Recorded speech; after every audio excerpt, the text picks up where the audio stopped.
Hello നമസ്കാരം. ഏവർക്കും പുതിരേടിലേക്ക് പുഷ്പ 2 എന്ന ചിത്രത്തിൻ്റെ ഏറ്റവും പ്രധാനപ്പെട്ട പ്രിവ്യൂ റിപ്പോർട്ടാണ് എന്നൊരു വീഡിയോ ഭാഗത്ത്.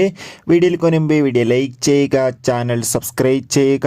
ഈ വരുന്ന ഡിസംബർ മാസം ഇനി ധാരാളം ചിത്രങ്ങൾ OTT റിലീസ് ചെയ്യുന്നുണ്ട്. നമ്മുടെ ചാനൽ ഭാഗം പരിശോധിച്ചാൽ നിങ്ങൾക്ക് ആ വീഡിയോയ്ക്ക് കാണാൻ വേണ്ടി സാധിക്കുന്നതായിരിക്കും.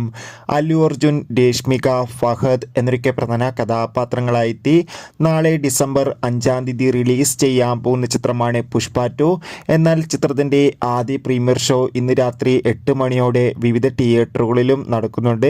അതോടുകൂടി ഇപ്പോൾ ചിത്രത്തിൻ്റെ ഏറ്റവും പ്രധാനപ്പെട്ട പ്രിവ്യൂ റിപ്പോർട്ടൊക്കെ പുറത്തുവന്നിരിക്കുകയാണ്. ചിത്രത്തിൻ്റെ പ്രിവ്യൂ റിപ്പോർട്ടിൽ സൂചിപ്പിക്കുന്ന ചിത്രം 3 മണിക്കൂർ 22 മിനിറ്റ് ആണെന്നും ചിത്രം ഒരു അല്ലു അർജുൻ്റെ പക്ക ആക്ഷൻ എൻ്റർടൈൻമെൻ്റ് ആണെന്നും ഒപ്പം ചിത്രത്തിൽ നമുക്ക് ഫഹദിൻ്റെ അതിഗംഭീരമായ പെർഫോമൻസ് ഒക്കെ കാണാൻ വേണ്ടി സാധിക്കുന്നുണ്ടെന്നും.